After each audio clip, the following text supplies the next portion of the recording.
Hey guys, this is Austin, and today I'm here with Ask Me Episode 2.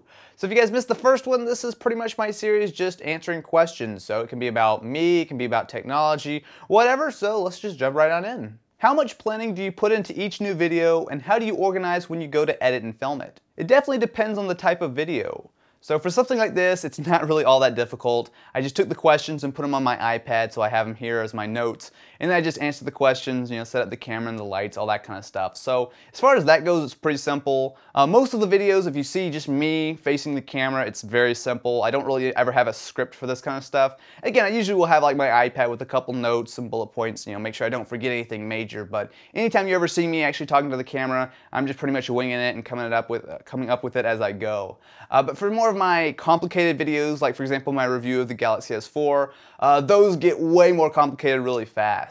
So for example, the Galaxy S4 review was shot in New York City as well as 3 places locally. So that was over like 3 weeks, so I was just going to different places and shooting and just getting all kinds of footage. And then once I had most of my footage, I brought it back. I wrote a script. I definitely always script like my really big reviews because I want to get all the information into a short amount of time.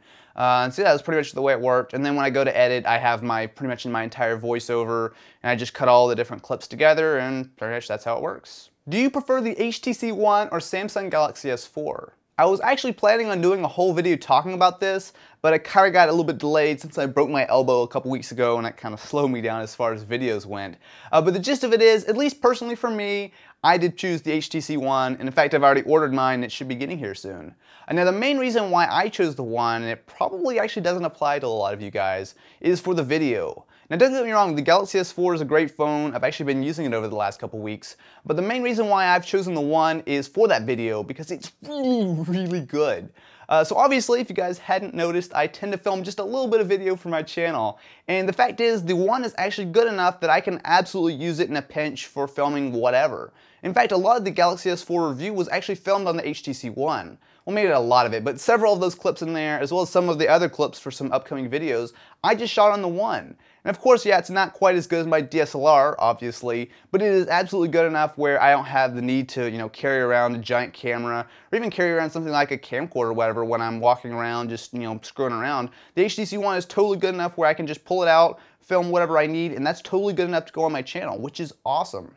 Of course, for normal people, you probably appreciate, the build quality, which really does feel awesome, as well as the front-facing speakers, all that kind of stuff. But just personally for me, the video alone is enough to make me go with the HTC One over pretty much anything else out there. If iOS completely evolved, but the iPhone screen size stayed the same, would you switch? If some new version of iOS came out that's just crazy awesome and blows everyone away, then yeah, I would switch to it, but I gotta say, it would be tough getting back used to a smaller screen again. I mean, the last few phones I've used, or like something like an HTC One or Galaxy Note 2 or even the Galaxy S3, I am so used to having a phone with a big screen at this point that going back to an iPhone just feels weird and bizarre. It's just way too small. And this is, keep in mind, this is from a guy who used to use an iPhone 4S with no problems, never had any complaints about the screen, but now when I pick up an iPhone 5, it just feels way too small. What do you expect to be revealed at Google I/O? That's a great question. So Google I/O is coming up here pretty soon, and there's a bunch of things that I definitely expect to see. Probably the number one thing that I'm most excited about is seeing the next version of the Nexus 7,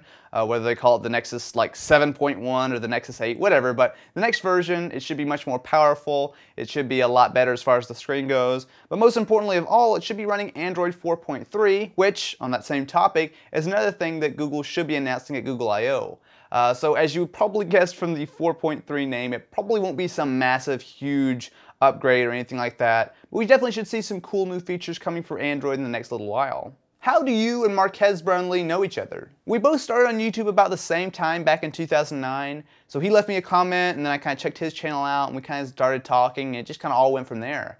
What was kind of funny was when we first kind of met each other, I think we both had maybe like 50 to 60 subscribers, something like that. I mean, we were very new to YouTube. We both totally sucked back then, but we were friends. We kind of started and helped each other out. We did some videos for each other. We even started a couple channels together. We did all kinds of stuff.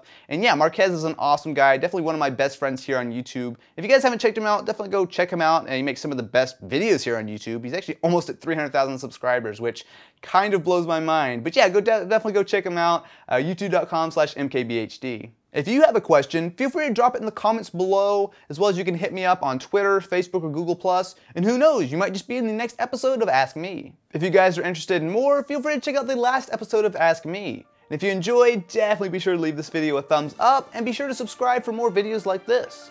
Anyway guys, I will catch you next time.